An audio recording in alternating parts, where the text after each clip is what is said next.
Back on CBS Sports HQ, Purdue at the podium after their national title loss. In back-to-back years, how do you think he should be remembered as one of the greats in the collegiate game at his position? Is that for me? Okay, I'm sorry. Well, you know, when you look at a lot of things, I think the separator normally comes to how successful somebody was, right? And so it's hard for me to look at things, but when you look at his numbers against the greats, there's no question he's in the conversation, but he's also the winningest player at Purdue. And, you know, we won our league back-to-back years by multiple games. First time that's happened in the Big Ten since I was in kindergarten. We got to the championship game after having a disappointing loss. He got to a Sweet 16. He went to 4 tournaments. So I think that's always what kind of separates. Everybody wants to have the argument about a GOAT, right? Who's the greatest and who's this? And that's the ultimate separator, because every person in that conversation is great. You know, I think he was great in how he did it too. And so people have no idea the burden that you carry when you're as good as he is and you produce like he is, going into opposing arenas and the stuff you hear. But those guys, a lot of those old timers, they didn't have to hear it on social media. They didn't have, for young people that are successful, they have to go through a lot of stuff.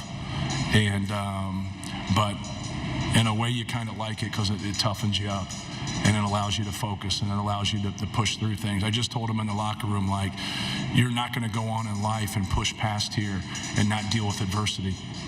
In the workforce, in relationships, everything. You know, you're going to deal with adversity, and he was superior dealing with adversity.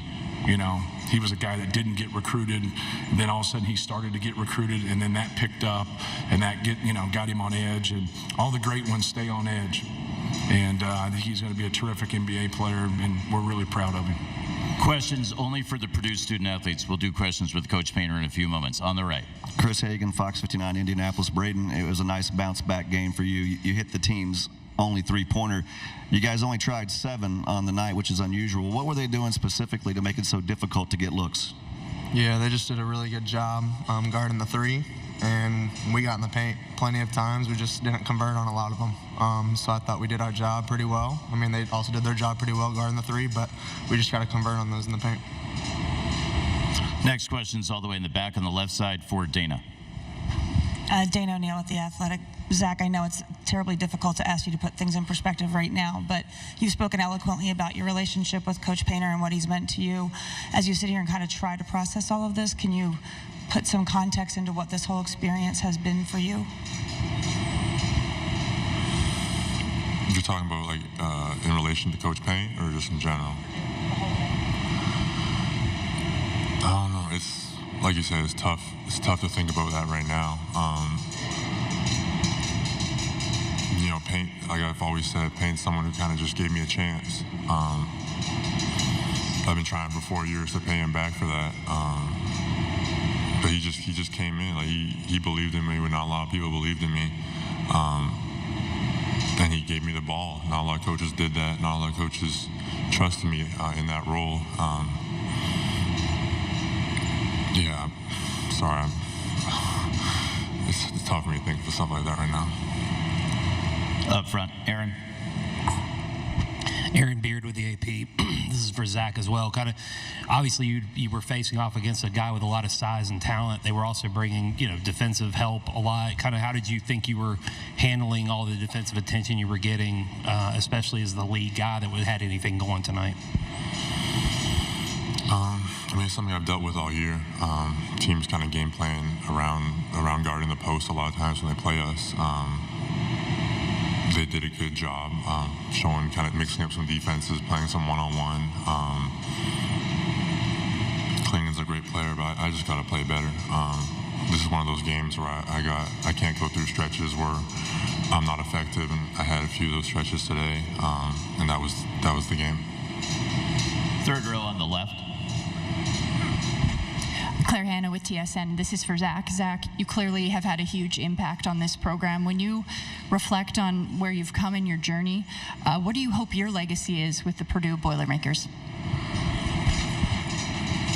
I don't know. I don't think that's that's kind of for Purdue to decide. I'm not gonna tell my own legacy, but I think for me the big thing is you can say whatever you want about me. You can say however I play. You can say whatever, but you can never say that I didn't give it my 100% every single time I stepped on the floor, every single time I went in practice, and that's what I always hang my hat on. I came in and I never didn't give it 100%. Final question for the student athletes from Purdue up front. Braden, what is it about Zach in the 2 years you spent with him that you've enjoyed the most, and what is it about Zach that you will miss the most when he leaves? Yeah, man, I just enjoyed just playing with him. I mean, he taught me so much. I went from 6'4" centers to 7'4" centers, so definitely a huge change. But just being with a guy like him, I mean, he's a 2-time National Player of the Year, and he's the most unselfish person you'll ever meet. And like Coach Paint said, like, he gets more hate than anybody for no reason. Like for what? That he's just out there dominating everybody. Like, it's just stuff like that. I mean, he's just going out there just enjoying the game that he loves. I mean, he hasn't played it for long, and just to have somebody like that just wants to go out there and play because that's what he loves, and people want to give him crap for it. So just seeing that makes me kind of admire him a little bit more, because I realize, like, hey, you're the top of the game, and you're still getting hate on just because you love the game. And then when he's gone, just who he is as a person. I mean, he's just a great dude. Great dude. We want to congratulate Braden and Zach on a great season and the run to the title game. They're going to head back to the locker room now and join their teammates. The Purdue locker room should be open until about 9:21 p.m. Thanks, guys. If you have a question for Coach Painter, please raise your hand. We'll send a microphone stored in your direction. Let's start up front on the left. Michelle Gardner, Arizona Republic. Coach, can you talk about the three-point percentage? You guys came in one of the top teams in the country in that. You didn't even get off that many shots. So what were they doing to take that away? Yeah, you know, they were just going to let us play one-on-one in the post. You see the 25 attempts that Zach had. You know, and so, like, for us, we're just going to throw him the basketball and keep going and just be able to keep going to the well. You hope through the game and, like, what you do, like, that we could loosen that and get them.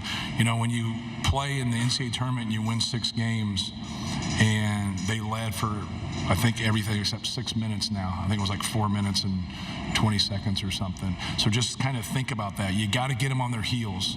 And so for us to get them to change, we had to get the lead, get them on their heels, and then get, you know, in that 10-minute mark and whatever, and we couldn't get there. We couldn't get rebounds. You can't go on runs if you can't get stops. And they're a great defensive team. And so they just made a decision, like, we can defend the perimeter and we can take this away from you, and then you're just going to get the ball to your best player, and then he's just going to be one-on-one, and then that's that. And they were going to live with that. So if we could have rebounded the basketball better, we could have got them to change and do that, but we weren't able to do that, and then they stayed in control of the game. So not everybody can do what they just did. You know, you have to give credit to their defense and their coach and how they're wired. Staying up front, Dennis. Matt Dennis, CBS Sports. You touched on it about the burden he had to go through, all the crap for 4 years. Yeah. But there was another kind of burden, and during that, as well as getting better and carrying this team, I wonder if you could just expand on that. All of that he had to go through. Yeah, well, it's also a backhanded compliment, right? You know, the people like myself who average 4 points, no one really cares about you. Like, nobody, their fans don't, like, pay attention to you. I always call it cartoon bad guy. You know, you ever watch the cartoons and there's the bad guy that gets all the hate and everybody's coming at him. You know, like, the best player in college basketball, the best player in your conference becomes cartoon bad guy. And so, like, that's just, you know, it's the way it is. But it's also a backhanded compliment. There's millions of basketball players out there that would love to carry that burden. Not everybody can do it. Very few get that. And, you know, he's done it, and he shows up. Like, I'd always say, like when is he just going to have a bad game? Like, when is he just not going to show up? He always showed up. He always competed. He always played through physicality. He's a very unselfish player. And I think that's the piece of it. But it's hard, man. It's hard to go through that, especially in today's world, because what eats up a young player is positive comments. because then they get full of themselves. And then the negative comments, like you feel sorry for them, like, hey, this guy doesn't deserve this or whatever. So it's kind of how you look at things and how you handle things. And he always stayed really professional. And, you know, even when they were hanging on him and fouling him and doing stuff throughout the year, see, they didn't do that at first. You know, because he, you know, who he is today, that's not who he was 3 years ago. So I always would talk about, like, he'd play 17 minutes, he'd get 12 points, he'd get 6 rebounds, he'd have 4 fouls, 6 turnovers, and we go to the monitor twice. And then, like, you know, and all of a sudden 6 games later, like, he's not elbowing people in the head anymore. You know, he's you know, he couldn't pass at one time. And then all of a sudden he could pass. Well, he never got doubled, so why should he have to pass? So, like, it's amazing the way he's grown and the way he's developed, but also how he's went about it and the way he stayed professional. Plenty to be proud of this season for Purdue, but for the Big Ten, the search continues. Not since the year 2000, as the conference brought home a national title in college hoops. 0-8 since that last win, Michigan State. So you think 24 years, 8 teams in a title game. Third of the time, the Big Ten gets a team there, but they can't get one across the line. This time, it's Purdue, next closest. Plenty more coming on our post-game coverage from the national title game here on CBS Sports HQ. Continuing coverage from Arizona, next.